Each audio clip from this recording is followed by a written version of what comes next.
Welcome to the Women of Ambition podcast. I'm your host, Alyssa Calder-Hume. Today, I'm really excited to share my chat with creativity coach Lyndsay Carter. Lyndsay is one of those amazing people that is just overflowing with creativity. She is a high performer. She has done graphic design. She's written books. She's an artist, and now she is a creativity coach. And we talk about the difficulty with being a creative person who is also a perfectionist in an entrepreneurial space.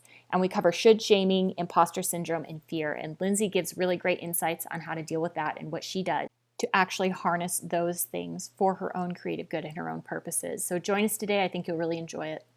I'm here with Lyndsay today. Hi, Lyndsay. Hi. So I have so many things that I want to talk to you about because you have done so many amazing things. But first, let's start off with my first question. Do you consider yourself to be an ambitious person? I do feel like I'm a very ambitious person. I always have something going on in my head that I'm like, oh, I want to bring that into reality. And I just kind of go for it. So I don't know what the official version or the official definition of ambitious is, but I would definitely categorize myself as ambitious. I go for things that I want, and I tend to know what I want, but I do it in sort of a quieter, gentle way, I think. So is that something that you've always had? Like, is that a personality trait or is it something you've cultivated? I think it's probably a little bit of both. I mean, I'm very aware that I came here a certain way. Like, yes. I was born a certain way. So I've always felt creative. I've always had, done a lot of idea generation. But I don't know if I was a very ambitious youngster. I think I was curious. I think I was very curious. Mm-hmm. And then as I got older, that turned into, what do I want to do with this curiosity? What do I want to do with this creativity? How far can I push it? And I think that turned into ambition. And then just over the course of like 20 years of trying to be a creative professional, that built more ambition. I watched other ambitious people and maybe modeled that. So that's why we're here today. I want to watch you and people like you and learn and grow. So can you walk us through kind of what your life path has looked like, your creativity pursuits? Yes. It's all over the place. It is not linear, but I think that that's really indicative of the creative process anyway. There's a lot of creative chaos in my life, and I think that's a really beautiful thing. So yeah. I definitely follow my intuition. I'm one of the types of women. I can be organized and I can be linear when I need to be, but in my heart of hearts, I want to follow my own path of what do I want to do next? What excites me next? So over the course of my life, I've done a lot of different things. And I think that this can be viewed by different people as good or bad or right or wrong. But ultimately, I just stepped into this place where I was like, no, this is good. I like this. This is what I'm supposed to be doing. So I guess I could say classically trained as a graphic artist. I went to school for graphic design. I have a couple of degrees in that. But then I also minored in writing. So I was always trying to fit in ways to be as creative as possible. I like to learn and develop my talents as well. So it's like this combination of what's naturally sparking for me, and also let me see how I can cultivate and refine this and then put the two together. So I was really drawn to the arts in school from the time I was little all the way up through graduate school. And even recently, like I continue to do schooling like that. So, and then over the course of my professional life, I've worked for, an advertising agency. I've worked in marketing. I've specialized in branding, and I love that side of it. But then I'm also, like I said, sometimes I like to go off the rails a little bit. And so I've done a lot of freelance work. The bulk of my professional life has been freelancing. And that is a whole range of things. So it's looked like authorship, like I've written young adult fantasy fiction. I've worked for a scrapbook company. I like to do digital illustration. And then I also still do traditional like branding, website design. So it's a combination of a lot of things that hit the right spots for me. Am I scratching all of my little creative itches? So I like to do a lot of different things. That's awesome. How do you feel? So I totally get that. It like looks scattered to the outsider, but it like feeds your passion. I very, very much relate to that. And I find myself judging myself sometimes for that. Like I'm writing a book, but I'm also doing this podcast, but I'm also really interested in education, and I might go back to school and do this. And like, I'm kind of all over the place. How have you like, do you just let yourself be okay with that? Or do you have like a higher goal in mind and all these things kind of feed into that? Absolutely. Okay, so I love that you asked that question, because I would say in the last 2 years, I really honed in on that specifically.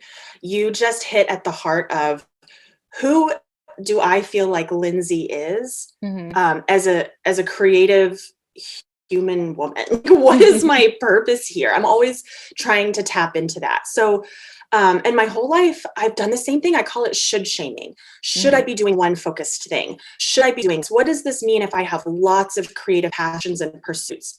What, is this me being scatterbrained? Like you use that word Right. scattered. And Yes. I think that's a really good word to judgment. use. It's total Yes. judgment. Yeah. Like I feel like, how can I make progress if I keep skipping to all these other things? I should just stick to one and be like an expert in it. But that doesn't, I don't have the creative passion to drag myself through that kind of a thing. Right. And when you say that, that's what's so important. Like creative passion is one thing. And then to drag yourself through something, those are incongruous. Like you shouldn't be doing that. And when we look at the world, we might look at somebody who is more linear and they've chosen a career path and they've stuck to that and they've done that and been successful at it. But that doesn't look like your life. That doesn't mean that it's not valid for either one of you. So a couple of years ago, I just got to a point in my life where I was needing to take a hard, close look through a really critical lens at everything that was going on in my life. And I finally was telling myself, what do I ultimately want to do? What would make me fulfilled and happy? I was tired of dragging myself, like you said, through this process of I have to do this. I should be completing projects. I should be fulfilling end goals. But that wasn't making me happy. It was leaving me feeling drained and unfulfilled creatively. I also have a very entrepreneurial spirit. So I tend to, I'm like, how do I turn this into a business? Oh, but maybe I don't want to do that anymore. Maybe I want to do this. And in my mind, there was this voice that was like, but Lyndsay, you need to pick one thing and do it. And I finally said, where is that voice coming from? Who's saying that? Is that the world? Is that my critical, inner voice saying that? So I finally just with my own voice, everything that I have done up until this point, every book I decided to write but then didn't finish, every art piece I did just for fun, every class I took just because it looked interesting to me, all of that was leading up to who I am now and what I have to offer. And then ultimately, even if I'm not offering anything, I'm enjoying the process. Mm-hmm. So I looked at all of that and I said, instead of viewing this as detriment, this is really my superpower. And there are so many creative people out there that are just like me. So that ultimately led me to this idea that if I can come to that realization myself, I want to help other creative professionals, or not even professionals. I mean, entrepreneurs or just hobbyists, realize that all of these talents and passions, they don't just be a hobby. They don't have to just be something that you say, oh, well, I'm really this, but I like to also do this, but it's not important. Those things that you're passionate about are not coincidence. Like they are part of your calling. And so that led me to creativity coaching ultimately. Mm-hmm. So I decided, let's look into what creativity coaching is. I didn't even know if it existed. And I went searching online and found that it was a thing, because I thought if there are life coaches out there and health coaches and other types of coaches, there have to be people that help creatives feel like they're normal in this wild state of mind where they might feel scattered, but that's also a really beautiful thing. So that's been my latest endeavor in the last year, is to get into creativity coaching and really unearth all of these ways in which we can liberate ourselves creatively, give ourselves permission to be that type of person, and know that it's a valid way of life. It's not an alternate way of life. It's not something that you have to justify or explain. It is absolutely purposeful and has both value in the process and then in any end goal that happens to come out of it. I love that. I've kind of turned the point where I've realized like all the things I've been doing are helping me become who I'm going to be, which is like, duh. But all the little steps and pieces are all building me. And I have big dreams and I have big goals and I have big ideas. And when I step back, I say, oh, actually, all these things fit into this person who I think I'd like to be. And I'm still figuring out exactly what that looks like. It's still coming into focus, but it's just part of the process. And instead of trying to chase one thing, I'm chasing my creativity and I'm chasing my drive. And that act of being creative, like that is its own art form. And as I can hone that, like I can go in different directions and do more things. Yeah, absolutely. I mean, we are like the same person in this moment right now. That is a very big compliment to me, so I'll take it. I've had all of those exact same thoughts. And the latest, I guess, version of that mindset is because I'm in that same place of saying like all these things are creating this person that I want to be, that I'm becoming. And then also looking at that and saying, well, I'm already that person now. And I will continue to be that person even as I am developing and changing. Now. Right. Like right now, like this isn't going to change. I'm always going to be this, I'm always going to be chasing all of these different creative goals. I'm not going to land at one outcome. Let's just be real. Like I will probably die in the pursuit of the creative process. And understanding that is the goal, I think is very, very freeing. Like that unlocked something in me so that I felt like, oh, I'm not trying to become some future version of myself. I'm already that version. And then when I land upon the next version of myself, I'll be her too. And then, so it becomes a little existential in that way. But it also gives us permission to enjoy the now and not like who I'm going to be when I grow up. I mean, I don't know. I'm probably going to be 60 and be like, who do I want to be when I grow up? It doesn't matter. Like I'm already that person. So. Yes, I think you hit it right on the head. My husband says that song from Hamilton, I'll Never Be Satisfied. That's like my song, because nothing's like, I'm kind of a perfectionist a little bit. I have really high standards and I'm never satisfied with my own growth and my own output or production. And I have to keep that in check because I don't want to be like judging myself, but also like I just enjoy learning. And like that is a valid place for me to just exist in the world and being creative. And it would be nice to package that up and, you know, make a ton of money from it or something. But really that's not the goal. And I think I just need to be okay with where I'm at. And also it's okay to have those big goals, but like they're not mutually exclusive and they're not the same thing. Yeah, absolutely. We have the same mind with this. I love that. So have there been points in your life where you have felt lost or like you've lost your dreams or your goals? So I was thinking about this earlier. I don't know that I've ever completely lost all of my creative driver goals. That being said, I have definitely had challenging, sticky points in life. I had times when goals need to be put on hold, needed to change, where certain creative pursuits needed to be shelved, whether temporarily or permanently, and how, I had to come to terms with that. life happens, right? So I've dealt with chronic illness, I've dealt with personal issues in my life, all the things that that everyone deals with. We've all encountered this. So, and the pandemic has been really difficult for a lot of creatives, me included. Just on my mindset and my emotional state with everything, where am I going? How does the creative process, how does collaboration look during a pandemic? All of that, that's been challenging.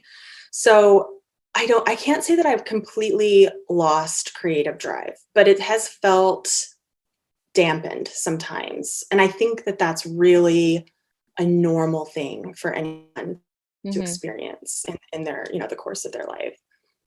Is that something you've been able to just ride through, or do you feel like you have to kind of reignite yourself in those moments? Yeah, it depends. I've learned, it's interesting, going through the creativity coaching coursework was life-changing for me in terms of learning tools to deal with that.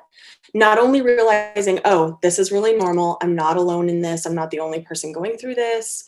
That pretty much everybody experiences this in a similar way, and that there are actual things that I can implement in my creative process to pull me through, to get past hurdles, to bust through creative blocks and all of that. I think up until maybe 2019, 2020, it was trial and error. Like, I just had to look and say, what's worked for me in the past? Do this again. What would make me feel better? I was sort of naturally coming to those places where it was like, what could I do to reignite my spark? What would make me feel good in this moment? And then once I started going through this coaching training, I realized that some of those things that I was doing to pull myself out of the mire are proven methods. And now, like, I've learned how to help other people with them, and I use those methods on myself, or I will go to a creative coach and say, I'm stuck. Like, can we work on it together? So I think it's different for everybody. Like, I can't say what worked for me is going to work for somebody else. And it varies. Like, sometimes just making myself do the work will pull me out of a sticky spot. Sometimes a reward system will do that. Sometimes finding a completely subject to dive into will do it. And then other times it's just like giving myself this grace and saying, I'm feeling really right now. I need to just sit with this and not pressure myself into being creatively productive. And like you said, just sort of writing it out. Sometimes that works too. I think allowing ourselves to have options and adjust to that scenario is so important. And knowing that what works sometimes may work again, but if it doesn't, okay, there's something else that will work. I like that. I've been developing my own almost like toolkit of like, yes, like I am expecting to write this many pages today, or I'm expecting to do this creative thing. But if I cannot come up with the stuff that I'm supposed to be putting down on page, then I can go on a walk and think about this thing, or I have like these backup plans. And like, yeah, it doesn't always work. It's not always what I need in that moment, but it helps me to be more purposeful in how I'm spending my time, or still honor my creativity and honor my goals together. Yes. And that's worked really absolutely. well. Okay, so when someone comes to you for creative coaching, what kind of problem solving and toolkit things can you teach them? Okay, so when somebody comes to me for coaching, it could be a range of issues. So they could be just wanting to make more progress with their work. They could be feeling stuck. Maybe they just need more inspiration. I have some people who come to me not knowing what their passion is or where to go. Sometimes people are working on a specific project, but not all the time. As a coach, ultimately what I'm doing is helping people get to the work that they really want to be doing. It's effective for this reason. It's done in a gentle, forgiving way where you're not holding yourself to hard deadlines. You're not saying, oh, I didn't write, X number of pages that I said I was going to write today. Instead, you're looking at your problem and saying, what do I want to be doing? What's standing in my way? And then taking a more critical look at that and saying, what has worked for me before? Can this work for me again? What's one very small step that you can take right now in this session. What makes it different in a creativity coaching session with me is that we're getting to the work in this session. And there's all different kinds of tools that I utilize just depending on the person, depending on their individual challenges. I deal with things like overwhelm, procrastination, perfectionism that you mentioned. I deal with perfectionism. You wouldn't even believe it. I mean, that's a very common one. Creative blocks, just feeling stuck in your process in general. There's a whole list of things. And so the great thing about it is I really get to sit there and mirror back your magic to you. Like if you were to come to me and say, Lyndsay, I'm feeling stuck with this, I would help unlock you. It's a really wonderful way for me to just help you in your creative process so that you feel more free, that you feel more liberated in your process, that you feel more satisfied with the work that you're doing. You're having more fun. You're doing things that you enjoy. You're not should shaming, which is something that I mentioned earlier. So I help give creatives permission to just be themselves. And it sounds really simple, but I think that we're hard on ourselves as creative people. And so sometimes it's hard for us to do that for ourselves. And just that collaboration can be really liberating for people. For me, it feels like being unlocked. That's the best way to put it. So talking about that kind of unlocking, for yourself or for your clients, what is it like to have that like judgment or shame that actually does come from the outside world sometimes, whether it's a family member or a parent or society? What do we do about that? So there are a number of things. So a lot of these things stem from fear. Fear can show up in a lot of ways. Fear can show up as that inner critic. It can show up as worried that you're going to feel judged. It can be afraid of, we don't always recognize it as fear, but oftentimes that's what it is. And it's rooted in many different things, and we can get really psychological with it. But ultimately, the way that I help creative people work with that is changing that mindset over time. And it happens in small incremental steps. It's using a method called Kaizen, which is something that uses very small incremental steps towards success. It's extremely effective in many different areas of life. It can be used towards health goals and exercise goals. I've even implemented it when I'm behind on my own laundry. It's a very effective system. It's originated with Robert Maurer. Okay. And he has a book that I really love called One Small Step Can Change Your Life. It's called The Kaizen Way. And it's just small incremental steps that lead up to success. In this method, the small steps method, this Kaizen Muse method, we might use things like mind sculpting and like visualization. We might use a process that involves asking yourself questions. How do you feel about this? How would it feel to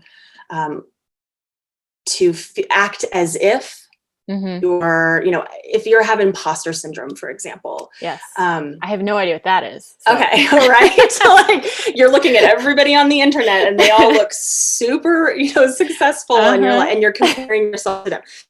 You're in comparison mode, for example, and you are in that imposter syndrome mindset. I might use a set of tools for you that's different than somebody else who's just dealing with writer's block, for example. It's a whole range of these amazing tools that I hadn't really been using before in my creative process. Or if I was using them, I wasn't aware that I was using them. And now I'm able to use them more effectively. So yeah, that's awesome. So going back to your life story, you've done a million things. So I originally found you through a YouTube video because you have this. Oh, that's right. Cut. And I was that was 10 years ago. And we were both living in LA and I had no clue. And then we ended up moving into the same town, which is so funny. So you've done hair, you've done makeup, you've written a book, you've been a graphic designer, you're a creativity coach now. I know you're still doing a lot of freelance graphic design also. How have you structured your life to have space to pursue all of those things? Like that takes a lot of time and energy and like self-care to be able to create something else. What does that look like for you? So it looks like cutting out the things that aren't serving me anymore. Yeah. I have to look at things and say, I can't do all the things. I want to do all the things. I know I'm probably capable of doing all the things if I wanted to, but I can't physically do all of them. Mm-hmm. So I have to be selective. And the way I do that is I just really look at it and say, which one lights my soul on fire the most? Yeah. What I'm passionate about right now. Like you mentioned hair and makeup. I did that for like a solid 5 years. I mean, I was doing some freelance and writing on this. That felt really energizing. And now looking back, I'm like, oh, well, this was teaching me what I needed to learn so that when my interests changed, then, I learned this new skill set and I'm applying it to something new so, nothing that we do is done in a vacuum. It's all influencing other creative pursuits. But I think definitely cutting that are feeling exhausting or overwhelming if I can. Mm-hmm. Of course, there are things that we have to do in our lives. We just have to do them. But Laundry. in terms of the laundry is the bane of my existence. But yeah, cutting out the things that were starting to feel like they were dragging me down or not serving me anymore. A great example is I don't want to do a newsletter. I just don't. Newsletter. Yes. And so that was one of these things that when I started working on some new projects, everybody was saying, oh, you have to do a newsletter. You should do a newsletter. Well, I don't want to do a newsletter. Nothing against newsletters. It's just not something that was energizing me. It felt like it was draining. It was becoming a problem. So allowing myself to say, okay, I'm not going to do that right now. I'll get back to it if I need to. Or, for example, I have a YouTube channel. You mentioned that. That was just really starting to feel like I was needing to constantly come up with content, and it was getting exhausting. I felt like I was starting to owe people things, and I I don't want to do that one anymore. So it just stopped. Yeah, I love that. I think being in a creative space, being an entrepreneur, and there's social media now, there's all these platforms. It's no longer I'm an artist and I paint and I sell my paintings. You have to, there's social media, there's all these ways that you're expected to reach out and be available. Mm-hmm. And I think you're exactly right. Like you have to pare it down to what actually feeds you, because it would be so easy to just get wrapped up in that world. And instead of actually the thing that you want to be creating and contributing to the world. I have to remind myself of this is yes, there will always be Instagram, social media, the newsletter, the website, the blog, whatever it is, the marketing that has to happen if you are a creative person who's trying to also monetize that and make it part of your career. Because I do know that there's creativity just for the sake of being creative. But I specifically like to work with women who have that same entrepreneurial spirit. And I want them to know ultimately it is not about the click funnel. It's not about the marketing. When you do what you're wanting to do, I don't know how to explain it. It just happens, but it creates this magic in the universe. That creative energy that you're putting out there, it will all fall into place. Yes, you're going to have to do a little bit of that. But when it starts to overwhelm the whole showing up in the first place, that's to say, wait, I need a hard stop. I need to look at this. What can I pare down? How can I make this more fun? How can I make it more enjoyable? How can I get back to the work that I want to be doing? And getting back to that essence of art, the essence of why you're creating the things that you want to create. I love that. That's awesome. In that vein, are there other things that you want creative women, ambitious women like us, or other people who want to move into that space? What would you tell them? What would you advise them? So I would love to circle back to something that I started to talk about, and then I kind of got off on a tangent because my brain's like that, which is this idea of fear. And I think that we encounter this a lot as women. We encounter this a lot as when we're entrepreneurs and we're embarking on something new. And you see a lot of this language, once overcome fear, like everything's on the other side of fear. Mm-hmm. The truth of the matter is we are going to get past fear. Fear will be there always. There's an amazing quote by Elizabeth Gilbert. I'm just going to summarize it. I'm paraphrasing. Elizabeth Gilbert wrote this amazing book called Big Magic. It's just incredible. So I have it in the physical form so I can highlight it, and I have an audiobook so I can plug it in. But she talks about fear coming along for the ride. And you're all getting into the car together, and you're telling fear, okay, I know you're going to be here. I recognize here. You can be in the car, but you're going to sit in the back seat, or you can put him in the trunk, whatever. You don't get a say. You don't get to say, you don't get to read the map, you don't get to control the radio station. You just get to sit back there and be quiet, because fear is never going to go away. If we focus so much on that, we will never overcome it. And you just give it more power too. You give it more power when you look at it. So just knowing that it's there, when it comes into the process, which it will, it always does, you can just say, oh, hi, I see you there. How's it going? I recognize that you're there, but I don't need to look at you. I don't need to talk to you. I don't need to give you space or power. And just say, okay, this is normal. I know fear is. That's courage. That's saying that even though I've chosen to take this path as a creator, and that's different, and that looks unconventional, and that feels sort of raw and wild and amazing, right? Like it feels really good. This is another thing, that creative feeling that we have, that's not limited to fine artists or traditional artists. All of us have that in there. So recognizing that and saying, I'm going to let that grow. I might feel fearful along the way, and that's normal. We're just not going to give fear the overriding voice in that moment.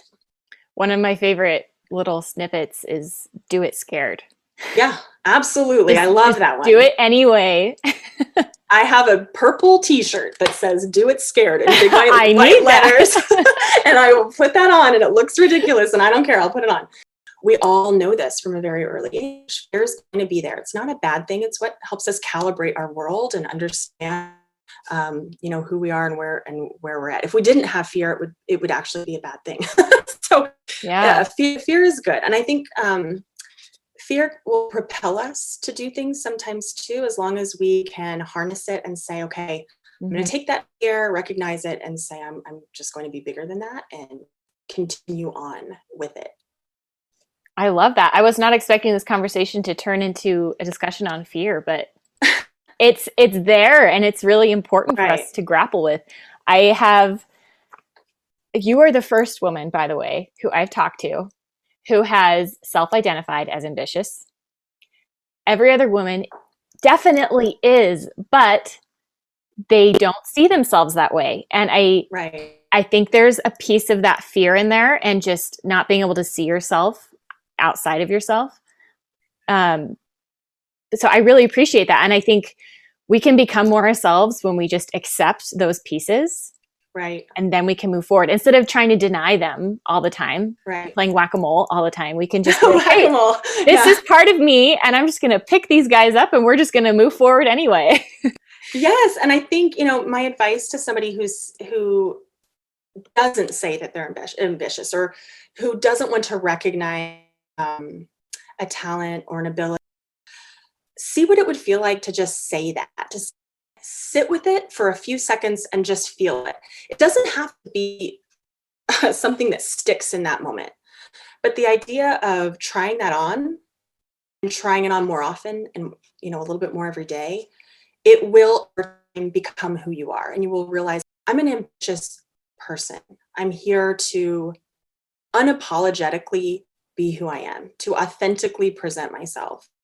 It creates allowance and permission that I think is really important. And I'm like halfway done with my life. I hope I hope I have another 40 years of life left. Who knows, right? But I assume I'm about halfway done with my life. And realistically, I'm just kind of tired of not being who I want to be. I just got to a point where I was tired. I was like, what's the holding myself back? I still sometimes fall into those traps, but it feels better to say, okay, well, I'm just going to say that I am this thing, and then and then work towards it, right? So it just seems to work out better than saying, no, I'm not that. I'm not that. Because if you're not that, then you're not. And if you say you are, it might happen. So you're opening up the doors. It's a possibility, right? I love that. Okay, so just in closing, yes. What do you want to be remembered for? So this is interesting. I am sure that I will be remembered by friends and family, but I'm not so much interested in being remembered as I am interested in helping other people remember who they are. Does that make sense? Yes, totally. I would rather that be a legacy. Is like, if I'm gone, because who really, ultimately, I'm not going to last. My memory is not going to last that much longer past a couple of generations. But if I can instill in those generations something that is liberating for them, if they can step into who they are a little bit more and pass that on, that's the ultimate legacy for me. Is if I can teach people to honor their own magic, that's the goal. Like, that would be so great. That would make me feel the best. So I love that. That's fantastic. And I think you're perfectly aligned to do that right now with your new pursuit, creativity coaching, mindset coaching. I mean, I feel like you've already had that effect on me, and I haven't even been a client of yours. So I think you're good to go. How can people find you? So you can find me at creatingalchemy.com. I'm also on Instagram as Creating Alchemy, and I'm on Etsy as well as Creating Alchemy Shop. So you can find me there, or you can email me at Lyndsay, Lyndsay at creatingalchemy.com. So if you want to book a free discovery session, you can go online and do that on my website, and we can see if it's a good fit for you. Awesome. Thank you so much. I'm sure you will have way more business than you can handle because you are amazing. Oh, you're sweet. It's been so great to talk to you. You're incredible too. Well, thanks so much for having me. I appreciate it. Yeah, thanks for talking to us today. I'm really excited to just see whatever comes next for you and where you grow. And I just know you're going to do fantastic. So, well, you too. Thanks, Lyndsay. Thanks. Okay. Bye. Bye. Thanks for joining us today. The Women of Ambition podcast is a Big Round Schoolhouse production, edited and hosted by me, Alyssa Calder-Hume. For show notes, please visit bigroundschoolhouse.com. To contact us or suggest an interviewee, email Alyssa at bigroundschoolhouse.com or message us on Instagram at Women of Ambition Podcast.